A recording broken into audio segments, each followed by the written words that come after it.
The LA Clippers made it 2 wins in a row in the James Harden era, and James Harden himself was the conductor pulling the strings with his first Clipper double-double. And how about 16 assists to 0 turnovers for Westbrook and Harden combined? Going to be talking about what worked so well for the Clipper offense in this one, and how about the standout performance of Daniel Theis? Is Mason Plumlee in a little bit of trouble? Is he guaranteed to have his rotation spot back? Going to be talking about it all on today's Locked On Clippers. You are Locked On Clippers, your daily Los Angeles Clippers podcast. Part of the Locked On Podcast Network, your team every day.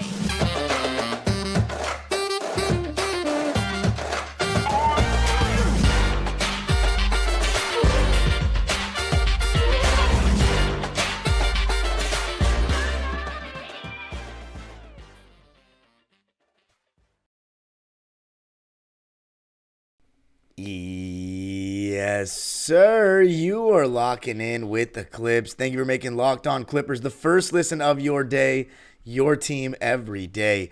I'm your host, Darian Vaziri, born and raised in LA, and in my 19th season as a Clipper fan. You can also follow me on Twitter and Instagram at DimeDropperPod and subscribe to my own YouTube channel, Dime Dropper, where I went live directly after the conclusion of the game. And, of course, Locked On Clippers, free and available wherever you get your podcasts, including YouTube, where I want you to tell me what your favorite part of the game was. And I'm guessing there's going to be a lot of people talking about Theis, baby. I don't know where I saw somebody say that, but I can't get it out of my head now. So, Daniel Theis, going to be talking about the amazing performance that he had. The offense, just what worked so well for the Clippers and what was another comprehensive blowout of the San Antonio Spurs, except this time they did not have Devin Vassell, who you could argue might be their best offensive player. Also going to be talking about what I liked about the balance of the team. And, the Clippers were eventually going to get wins with James Harden. They weren't just going to lose every single game, even if they didn't change the starting lineup. But as you guys remember, if you listen to the show frequently, the second they changed that lineup, I knew this was going to change things, and for the better, because everybody could see it. Everybody could see, and that was, going back to what I was saying before the trade. I just didn't think Westbrook would be down to come off the bench, and I thought it would be an ongoing issue. The fact that, even with the different theories out there, whether he volunteered or he didn't, the fact of the matter is he's accepted it so far, and that is amazing sacrifice from him. Now, this episode is brought to you by FanDuel, America's #1 sportsbook. Visit FanDuel.com/lockedon and place all your bets, whether it be football, basketball, you name it, they've got it. But let's talk about the Clippers, who just won their second game in a row, and it's nice to finally build some rhythm now post-trade. James Harden has had a very similar start to his Clipper career as Russell Westbrook did, in the sense that we lost the first 5 games. And I know I'm the one that said it's not exactly the same, but in just looking at the results without context, lost the first 5 games. Russell Westbrook and the Clippers then won the next 4. But we've got 2 now. Got San Antonio again next. And we'll see. We'll see. Now, in this game, you just love to see another game. Now 12 straight, knocking on this wood. I've been knocking on this wood, and it's worked for us so far, Clipper Nation, so I'm going to keep knocking. But Paul George and Kawhi healthy every single game. They've played every game so far this season. We need that to continue, and it was great to see the balance tonight, on Monday night. But the Spurs without Devin Vassell, I'm not going to sugarcoat it, they are not a very good team. They're not a very good team with Devin Vassell, but without him, there's nobody that can really challenge us in the pick and roll. They're already very weak at the point guard position. I mean, I think Trey Jones is a solid player, but I don't think he plays enough personally. In this game, he got 23 minutes. Keldon Johnson, he doesn't really strike me as a pick and roll guy. He doesn't really come off of screens quickly, and he's not really that fast with the ball. So it feels like even when he does come off screens for shots, it feels like the defenders are in his rear view. And Wemby, as talented of a player as he is, I think where he's fantastic right now is defensively, but offensively, teams are going to switch bigger wings onto him. Well, they might not nearly be as tall. Your Kawhi Leonards of the world, Paul Georges, and got to give credit to guys like Kawhi, Paul, Terrence Mann in this game. They really handled Wemby well. And the thing about it is, he's not going to bully you. He's not really using his size super effectively on offense right now. He's young, he's skinny, he's getting pushed away from the basket, and he's not really fighting back much. I didn't really see much of him trying to even get position on the low block. If teams are going to push him out that easily, he's going to have to be settling for a lot of jumpers, and that's what you saw, and that's what you got. And so 2 games the Clippers have played him so far in his NBA career, they have done a good job on him. In this one, he was 4 for 12 from the field and 0 for 4 from 3, 9 points. And I didn't really notice him much defensively either. 27 minutes for Wemby, and in the second quarter, he was out for so long. And so this game was just the best for offensive performance you saw from the Clippers so far with James Harden. You saw the pick and roll mastery. He was making so many great reads. Kawhi Leonard missed his first couple of shots, and I was thinking, man, Kawhi, he's been off this season. But then I remembered to listen to what I said a couple of days ago on this show, and that was that oftentimes Kawhi will miss the first 3 shots he takes in a game, but you want to keep giving him shots because then he'll shoot himself into rhythm because he takes good shots. And that's exactly what he did. Missed his first 3 for the rest of the game. When he hit that first corner 3, which was his 4th shot after he had been 0 for 3 and made it, I was like, okay, now he's going to start hitting. And he started hitting mid-ranges. I thought Harden found him pretty well at times. Paul George got into the act. And Kawhi Leonard overall, 21 points, 4 rebounds, 3 assists, 1 steal, 1 block. Really solid defense. And finally, hallelujah, shot more than 16 times with James Harden on the team. 8 for 17 for him, 2 for 6 from 3, 3 for 3 from the line in just 28 minutes, was getting booed on basically every single touch by the team that he won Finals MVP for in 2014. But I was just really impressed with the balance, but James Harden's playmaking. I mean, I want to say I was impressed, but I've been watching James Harden since he came into the league, so I'm not super surprised. This is who he is, and against a team like San Antonio, he absolutely can carve them apart. He can carve apart good teams. I have no doubt in my mind. But against San Antonio, no problem. And Paul George also, I thought he was just playing very in the flow of the game, wasn't forcing it, wasn't being super aggressive, but it wasn't a big deal. The Clippers were just so much better. The main story of this game is the talent was just too much on the Clippers. And I think whether James Harden's on the team or not, whether Devin Vassell's in or not, the Clippers just have more talent. If Kawhi Leonard and Paul George are out there, it's going to be hard for the San Antonio Spurs to beat the Clippers in any game. It's just that simple. And when the Clippers are taking care of the ball the way that they did in this game, only 7 turnovers in the game.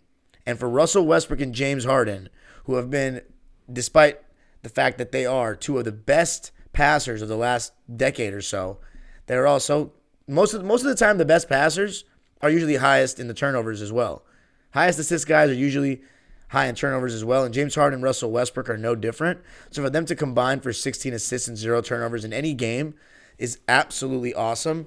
And I saw that James Harden was the first Clipper player to have double-digit assists with 0 turnovers since Paul George last season against the Spurs. So if you remember that one, that was impressive from him. But the Clippers just never really felt in danger in this game. Led by 6 after 1. They were getting a really good whistle. And get used to it, Clipper Nation. I know we're not the team that's used to getting a good whistle. But James Harden and Norman Powell, in the playoffs, we can talk about whether or not that's going to work. Because it's definitely come back to bite James Harden at times in his playoff career. But in the regular season, it's going to be hilarious to see James Harden and Norman Powell get all these calls. They got 3 3-point fouls in the first quarter. Fouled 3 times combined on a 3 just in the first quarter alone. And I'm not going to lie, as a basketball fan, it makes me a little sick because it doesn't even, Harden, and it's a skill what they do. But man, sometimes it just feels like they're going for the foul. Like Harden, whenever somebody even bumps him or taps his toes when he lands, he falls. And he gets the ref every time, but it is very relieving to be on this side of it for once after 14 years. So we'll take it, and it's definitely going to be something that will be to the Clippers' benefit, especially in the regular season. So Norman Powell, 7 free throws in this game. James Harden only had those 3. But even like fouls on the ground like that Harden gets, it's just something that we haven't had.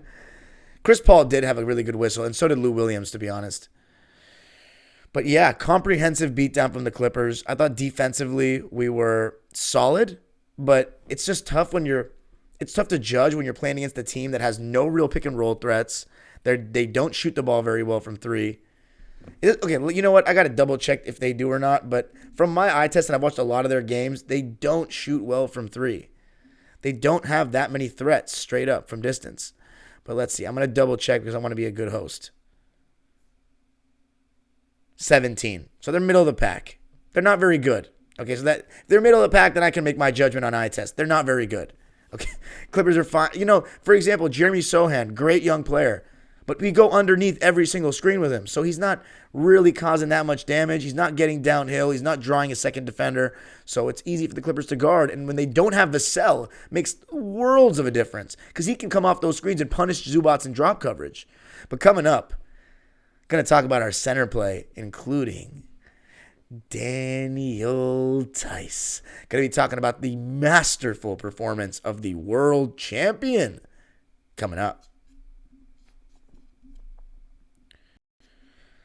I got to tell you a little something about Prize Picks. Prize Picks is the best daily fantasy entry app around. And here's how it works. All you got to do is pick 2 to 6 players and project if they will score more or less than what Prize Picks has projected. And with basketball season now underway, you can now pick combo projections across football and basketball from the Specials League, a league created specifically for combo projections that includes 2 or more players from different sports or leagues. For example, you can take Matthew Stafford on touchdown passes plus Steph Curry on threes made. You can take more for that. Prize Picks even offers a reboot policy so that your entries stay in play even if one of your players gets hurt. So for football and basketball games, if you have a player who exits the game in the first half and doesn't come back in the second, that player is rebooted. And PrizePicks is the only daily fantasy sports platform with an injury insurance policy. Just go to prizepicks.com/LockedOnNBA and use code LockedOnNBA for a first deposit match up to $100. That's prizepicks.com/LockedOnNBA and use code LockedOnNBA for a first deposit match up to $100. Locked On has launched the first ever national sports 24/7 streaming channel on YouTube. Locked On Sports Today is here for you 24/7, covering the top sports stories of the day with the local experts of Locked On, plus our national shows covering every league. Go to Locked On Sports Today on YouTube and subscribe to the first ever national sports 24/7 streaming channel. All right, let's talk more about the Clippers' comprehensive beatdown of the San Antonio Spurs, their first road win of the season. Let's get some applause in the comment section for that one. We'll take it. First road win of the season, 2 wins in a row, 124-99 is the final score for the Clips, who scored 66 points in the first half. Now, I know Westbrook fans, I haven't mentioned your boy yet, so let's talk about it. I thought Russell Westbrook was much better in this game. You saw his aggression early on in the second quarter with the first 8 Clipper points of the quarter scored by number 0 himself, really taking advantage of the smaller guards on the Spurs. And one thing Ty talked about after the game was we're going to look to get Russ into more post-up situations because Russ in the post, one thing I like about him is, and Wemby should take some notes, he's posted up right around the basket, on the block, as a guard. Bully ball. And he loves on that right block gliding to over his right shoulder and taking that left-handed layup, going to his left. So expect to see more of that, hopefully going forward. I actually like Russ posts up, to be honest. A lot might not, but I think we usually get some decent stuff out of it. Now, the Harden-Russ thing. I thought they shared the court still a little too much for my liking. I want Russ fully maximized, playing without Harden. And in this game, it didn't look too bad, but it is the Spurs. You got to keep perspective. The first 2 times I remember Russ touching the ball in this game, he was open on the wing. The first one, he did a little Euro step, missed a floater, long off the glass. And I don't remember the second shot. I think that was the only 3 he took.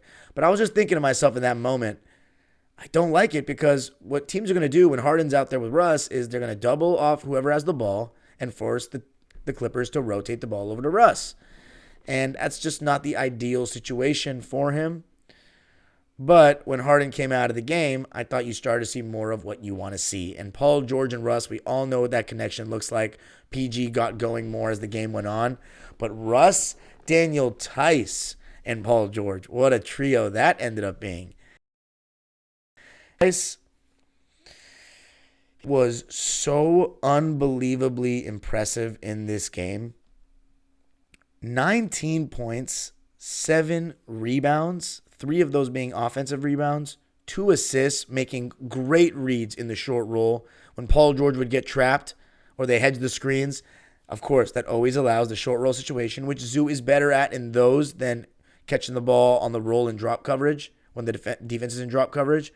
But Theis was making the reads a lot quicker than Zoo. He was catching the ball a lot cleaner than Zoo. And when Russell Westbrook got an interception, when the Clippers went 2-3 zone for a bit, which was a good adjustment late in that first quarter, when Harden, Russ, Theis, and Kawhi and Paul were out there together, because the Spurs can't shoot from the outside. And without Vassell, they know that even more. So we went 2-3. Westbrook got an interception and then gave it up to the trailing Daniel Theis for a one-handed floater, and he took it without hesitation. And one thing I've been critical of Zoo of over the years, and especially we've seen it this season when his confidence has been low, is how long he takes before going up sometimes. Theis did not hesitate, and he just looked more confident out there, active hands on defense. He's not going to be some rim deterrent the same way Zoo is, because Zoo, I thought he protected the rim pretty well in this game, but again, you're not getting much of a threat from San Antonio. I thought in the first half, Zoo was okay. He got blocked twice in the second quarter by Charles Bassey. But the second half, I thought he was much better, and it started with an emphatic block on defense. And I just thought offensively he looked better as well, being a little bit more aggressive. And he had an 8-point, 11 rebound game overall, go along with a block on 3 for 5 shooting in 22 minutes, plus 4 in his minutes. So we'll take that. But Daniel Theis, he was just the man. Plus 18, shot 80%, 8 for 10. And this was the moment where I was like, uh-oh, Mason Plumlee and Zoo are in trouble. When he hit a 3 trailing, wide open 3 from the top of the key, everybody in the comment section and a lot of people in Clipper Nation have been talking about having a stretch big because we haven't had one since Serge Ibaka. He shot that with confidence. Harden, he can work with Zoo. The thing is, yeah, it's not ideal compared to Embiid and Capella. Embiid being a pick and pop guy, Capella being a lob threat. Zoo's neither. However, Harden's just, you have to go over the screen with him as opposed to Russ. So he's going downhill, the big steps up, Harden can make that drop off. And in this game, you just saw so much of what James Harden does great, and that is his passing ability. And some of these passes, ladies and gentlemen, were just, dime dropper to its finest extent. Especially in the third quarter. That first one he had to Paul George through multiple bodies, that bounce pass from 18 feet away was sublime. Then that outlet over the top to Kawhi was pinpoint. So that's a guy with passing mechanics, a real skill to pass. And now we have 2 guys that can do that. But Westbrook fans are going to hate that I'm saying this, but I think Harden is a better passer than Russ by a bit. But he is. And it's not just the decision-making on the reads. I think straight up his passes are just more accurate. I may get hate for that in the comments. Russ fans, you can't hate too much because I've stuck up for your boy so much. But anyway, Daniel Theis, so good. And it's not even about comparing Russ and Harden. It's about now finding a way to have both of them happy. And I think Westbrook's body language in this game, he still only got 1 stint in the first half. But because he was playing better, I saw him engaging more on the bench. And he just looked so much more positive. And I think that's what it's really going to come down to. Is Russ is going to go and feel how he feels based on his performance, what he thinks of his performance. If he thinks he's playing well, then he'll be fine. I think he'll accept that bench role, and he could be one of the best bench players in basketball. Even though he's a 7th man, it seems, Norman Powell gets the preference from Ty Lue. In this game, Russell Westbrook had 25 minutes, Norman Powell got 30. So again, Norm getting more minutes. And I thought Norm was really good though. 19 points, 5 rebounds, 5 for 12 from the field, 2 for 6 from 3. The Clippers didn't shoot that well from 3 in this game, 12 for 36.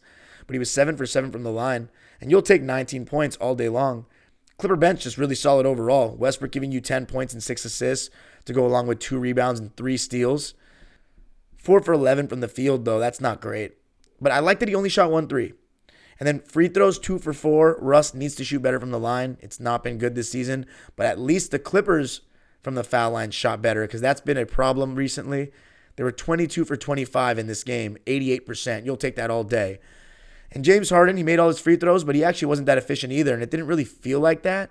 It felt like he wasn't making his threes. And my only issue with Harden is on his isolations, he just dribbles way too much for me, like just way unnecessary. Everyone's standing around watching, and it's just really backbreaking when he misses that step back three because you know it's coming. And it's a long miss, oftentimes a long rebound, and he doesn't get back all the time.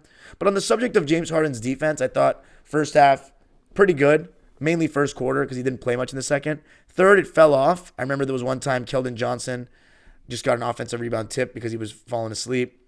And he was just a little bit less effort, lower effort, I should say, in the second half defensively, but it didn't matter. Overall, it was good enough. And the reason why I'm mentioning it is just because I want to have a magnifying glass on our new players' defense, especially one with such a reputation. So, James Harden, really solid performance. For me, the player of the game, but Daniel Theis makes a great case. But yes, I did say that. James Harden, player of the game. Russell Westbrook, though, he looked more positive because he played well and he knew it. And if we can keep Russ happy, he can be one of the best backups in the league. It's really about how well can he still be maximized playing on the bench because a lot of people think, including myself, that there's a real rhythm that Russ has had as a starter in this league and the energy to start games. But if he can find a way to enjoy himself as a backup more than he did across the hall. Because part of the reason why I thought he enjoyed himself so much, besides like the media coverage, the way the fans treated him, the fit, he was starting. We gave him that starting job back. So if he can stay hyped on this, then that's all that matters. Clippers 124-99. Coming up, going to talk about the balance from the starters in terms of scoring and why the shot distribution is just so good. Going to be talking about that coming up. I got to tell you a little something about FanDuel, America's #1 sports book. Right now, new customers get $150 in bonus bets with any winning $5 moneyline bet.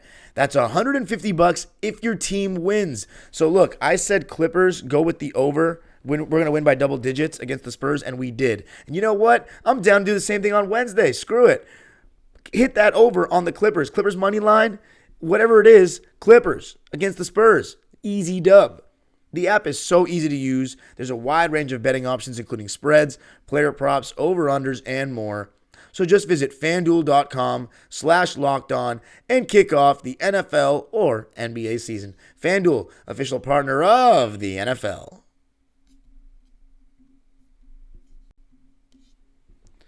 All right. So to close out, let's talk about some of the other guys and then the balance. So let's start with the balance of the team. The reason I mentioned balance is because it's so obvious through 2 games that it's much easier to get the right shot distribution and the aggression in terms of shot attempts from 2-on-3 when you just pull one of Harden or Westbrook out of that starting lineup. It's so much easier. And now you see Harden back in that Brooklyn role. He doesn't have to defer in terms of playmaking. With Chris Paul and Russ, yes, he deferred in terms of playmaking, but those were duos, dynamic duos. There wasn't a third guy. So the touches, it still worked out. Harden still was the system. But with Brooklyn, you saw him not look for his shot as much. He was more of the initiator, the point guard. And Kyrie and KD being so good at working quickly off the catch, it worked out really well. And Kyrie really has been like a shooting guard ever since. Kawhi Leonard, while he doesn't work as quickly off the catch as those guys, and Paul George, he sometimes likes to catch the ball, post up, survey the defense himself. He still can work quickly off the catch. He still is down to catch and shoot. And he was talking about it after the game as well, how Harden made his life easier with the amount of attention he gets in pick and rolls. And it was just a playmaking masterclass from Harden. And it wasn't, he found the right balance, right?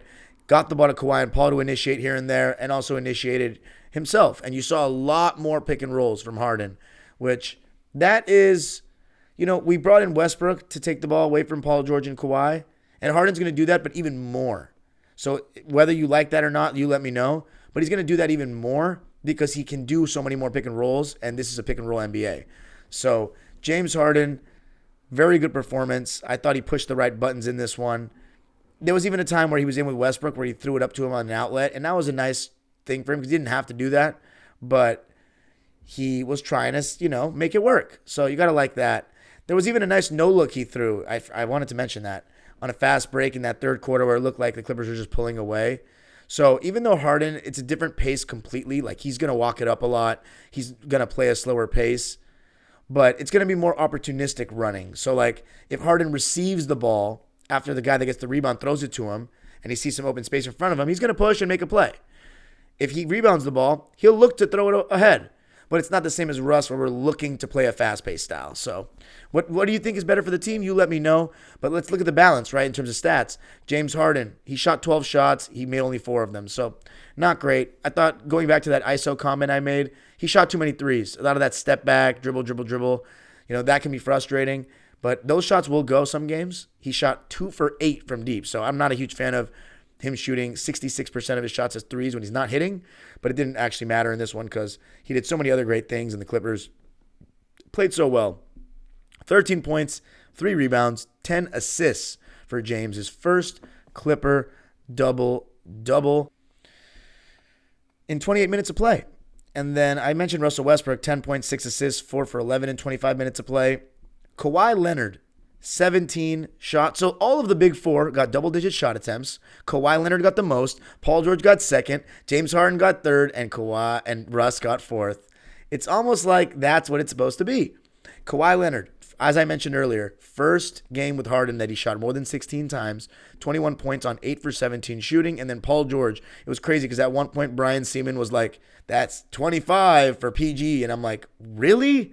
It didn't feel like that. He was just so in the flow of the game. And I think in the second half, I just kind of wasn't paying as much attention because it was so in the fridge. After we went up by 20, I was like, yeah, we got this.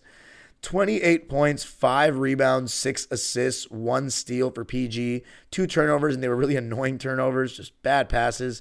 He was a team high plus 23. He was 11 for 16 from the field, so efficient, and 4 for 8 from 3. So he actually made a third of the Clippers' 3-pointers and 2 for 2 from the line in 32 minutes. He was our leading scorer, and statistically that looked like he played the best.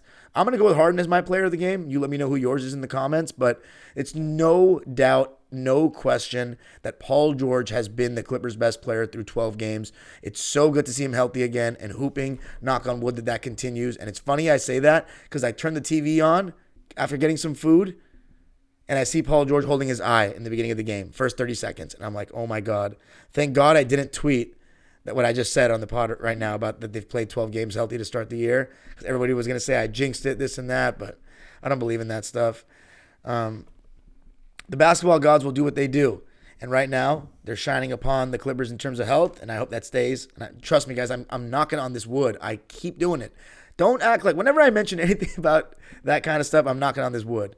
So, very good balance, shot distribution from the Clippers. It's a very easy fix. When you take out one of Westbrook or Harden of the starting lineup, we're going to be a good team.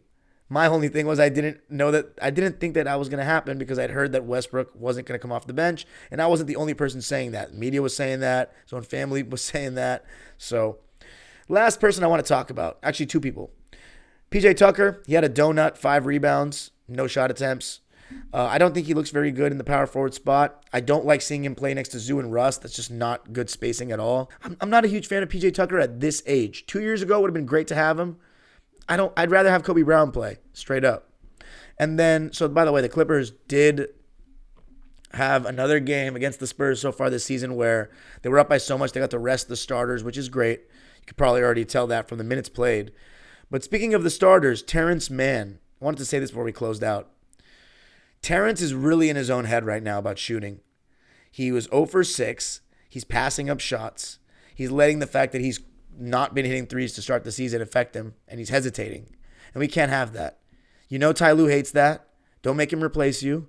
Keep letting it fly, T. We know you're a much improved shooter. You've shown it over the last couple of seasons. Keep letting it fly.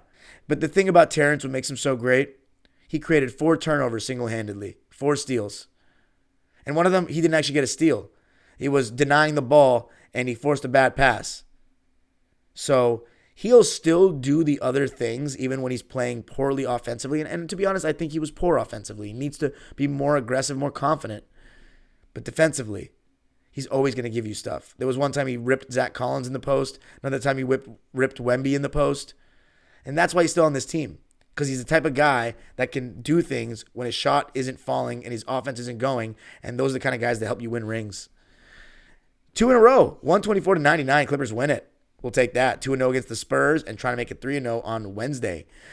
You can follow me on Twitter and Instagram at DimeDropperPod. Subscribe to my own YouTube channel, Dime Dropper, for even more LA Clipper content.